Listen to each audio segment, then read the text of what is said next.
বাংলাদেশের সাধারণ নির্বাচনকে ঘিরে সবার দৃষ্টি এখন জামায়াতে ইসলামীর নেতৃত্বাধীন ১১ দলীয় জোটের দিকে। রীতিমতো সাড়া জাগিয়েছে জামায়াতের নেতৃত্বাধীন ১১ দলীয় জোটের আসন বণ্টন। আসন বণ্টনের ঘোষণা জানাতে হাজির ছিলেন জোটের নেতারা। আলোচনার মাধ্যমে জোটের কে কত আসন পাচ্ছেন তা জানিয়ে দেন জামায়াতের নায়েবে আমির ডক্টর সৈয়দ আব্দুল্লাহ মোহাম্মদ তাহের।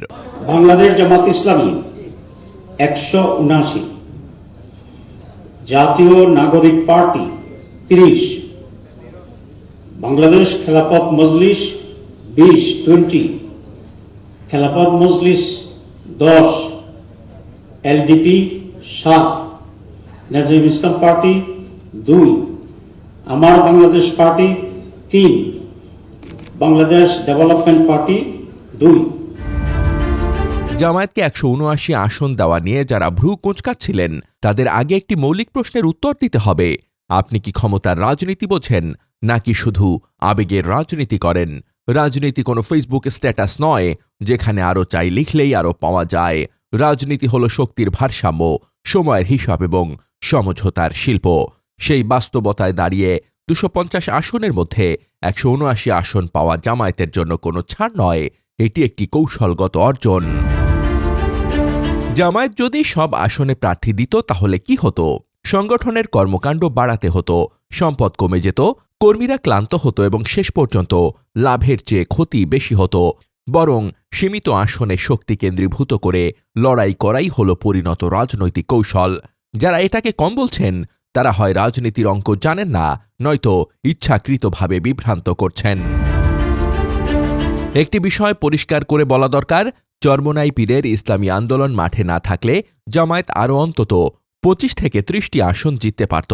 অর্থাৎ জনসমর্থনের ঘাটতি নেই, কিন্তু তাদের ছাড় দেওয়া হয়েছে জোট টিকিয়ে রাখার জন্য, নেতৃত্বের অক্ষমতার কারণে নয়। এই পার্থক্যটা বুঝতে না পারলে রাজনৈতিক বিশ্লেষণ করার নৈতিক অধিকারও থাকে না। আরও জোর দিয়ে বলা দরকার, এই সমঝোতার মাধ্যমে জামায়াত ইতিহাসে প্রথমবারের মতো এমন জায়গায় পৌঁছেছে যেখানে ক্ষমতার প্রশ্নে বিএনপির মতো প্রতিষ্ঠিত দলের সঙ্গে বাস্তব প্রতিযোগিতা তৈরি হয়েছে। এটা কোনো কাকতালীয় ঘটনা নয়, এটা দীর্ঘদিনের দমনপীড়ন, রক্তক্ষরণ, কারাবরণ এবং সাংগঠনিক ধৈর্যের ফল। হ্যাঁ, হিসাব করলে দেখা যাবে আরও অন্তত ৫০টি আসনে জামায়াত প্রার্থী দিলে জয়ের ভালো সম্ভাবনা ছিল। কিন্তু প্রশ্ন হলো, তখন জোট টেকানো সম্ভব হতো? রাজনীতি একা জেতার খেলা নয়, এটা সম্মিলিতভাবে দেশ জয়ের প্রস্তুতি। উদারভাবে ছেড়ে দিলেও জামায়াত তার প্রায় ১৭০টির মতো মূল আসনগুলোর প্রায় সবকটি রক্ষা করতে পেরেছে। এটি নেতৃত্বের ব্যর্থতা নয়, বরং দক্ষতার প্রমাণ। আর জোটগত সমঝোতার কারণে জামায়াতের যারা নিজের আসন ছেড়েছেন তাদের ভূমিকা ইতিহাসে লেখা থাকবে। তারা বলেননি আমাকে কেন বাদ দেওয়া হলো, বরং তারা বলেছেন দলের সিদ্ধান্তে আসন ছেড়েছি, এখন যাদের সঙ্গে সমঝোতা হয়েছে আমরা এই কাজ করে তাদের জিতিয়ে আনব।